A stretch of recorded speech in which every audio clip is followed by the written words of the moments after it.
the idea that you can buy a home on your own and then rent out the rooms to pay the mortgage for you.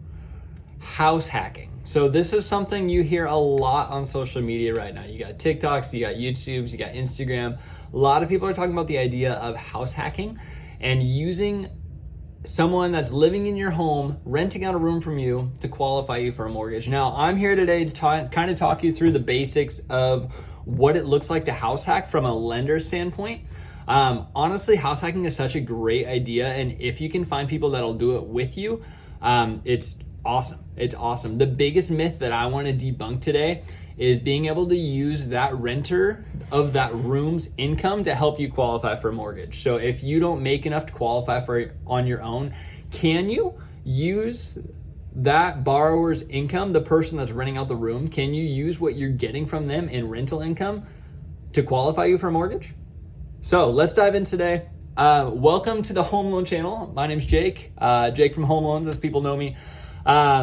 This channel, we talk about everything having to do with the mortgage side of the real estate market, from interest rates to what you should know before applying for a loan, and even how to shop lenders, things like that. I'm Jake. I'm excited to walk you through today house hacking and how that works. So first of all, kind of going through looking at, what I pulled up today is Fannie Mae's guidelines. So it's not the exact same everywhere, but it's pretty similar for Fannie and Freddie. So if you're going conventional, is what Fannie and Freddie are, would be a conventional mortgage. This is specifically a video tailored to trying to house hack, and not just house hack. It's once you own the home, you can do whatever you want with it. So if you decide you buy a house and you want to rent out the room and you're going to use that to help pay your mortgage, that's awesome. The only reason that I'm talking about this today is a lot of people think they can buy a home and rent out the room and use what what their friends or renters are going to pay them to help them qualify for the home originally. So they think they can add that into their income, saying, well, I'm going to be making $1,200 a month from this person renting out a room. I'm going to walk through how that is possible, and kind of what hoops you have to jump through to do that. So looking today, let's see. So I want to start off by killing your vibe, by jumping through and saying what's actually possible. So ineligible properties. Now this is Fannie Mae guideline. Generally, rental income from the borrower's principal interest, so a 1-unit principal residence or the unit the borrower occupies in a 2 to 4 unit property. So either one, that's the principal, that's their primary residence, whether that's a single unit home that you're living in, or your home in if you buy a 2 to 4 unit property, or a second home, cannot be used to qualify a borrower. So let me read that one more time. Generally, rental income from the borrower's principal residence or a second home cannot be used to qualify a borrower. However, Fannie Mae does allow certain exceptions to this policy for boarder. So a boarder, someone who's boarding, someone who's living with you, a boarder income, and properties with accessory units. For boarder income requirements, see this. So I'm going to jump over and see that real quick. Boarder income. All right. So how do you use someone living with you, paying you rent to help you qualify for a mortgage? Now, there's a couple of requirements. So the rental payments, I'm reading it to you. I'm sorry, that's boring. The rental payments that any borrower receives from one or more individuals who reside with the borrower, so one or more person living with you, renting out rooms, may be considered acceptable as stable income. This applies for a 1-unit property with the amount up to 30% of the total gross income. So you can only count up to 30% of what your income would be of your total gross income and what they're giving you.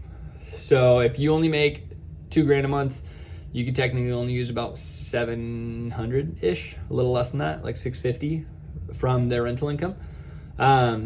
So this applies to a 1-unit property in the amount of 30% of the total gross income that is used to qualify the borrower for a mortgage if the boarder, so the boarder is not obligated to the mortgage loan, does not have an ownership interest in the property. So they can't be an owner, they can't be on title of the same property you bought. They have to be someone actually renting out a room from you. And they have to have lived with you for at least 12 months. So that's something that a lot of people don't realize is if you want to use that income from someone renting out a room and you buy a house, if you want to use it to help you qualify for the home, that person has to have lived with you for at least 12 months prior. And in order to prove that, you have to have appropriate documentation to demonstrate a history of a shared residency, such as a copy of the driver's license, bill, or bank statement that shows the borrower's address being the same as the borrower's. And you have to demonstrate the payment of rental payments, so such as copied of canceled checks, or bank statements showing 12 months worth of consistent payments, so at least 12 months of that. So that's the basics of, if you're trying to house hack, you can absolutely use, once you buy a home, you can absolutely rent out that room. Once that home is yours, do whatever you want. If you're trying to use someone that's going to live with you and someone that's going to rent out a room from you as income to qualify you, these are the guidelines you have to meet. So keep that in mind as you're looking. Don't let people just trick you into being like, oh yeah, you can just, have someone live with you, they'll pay your rent. You still have to qualify for the mortgage on your own if they haven't lived with you for at least 12 months. And that is not a lender thing, that is a guideline thing. So keep that in mind when you're seeing all these people saying, oh, it's so easy, just house hack, just do this, just do this. It's not. There are a lot of guidelines lenders have to go through before they can really get you into a place like this. And if you've thought of it, there's a good chance they've thought of it. And so something, just always keep that in mind whenever you're going through. Talk to a real lender, have them actually look up these guidelines and make sure you know what you're doing before you try to start buying a home that you can't actually qualify for. So thanks for listening in today. Hope you guys have an awesome week, and I'll see you next time.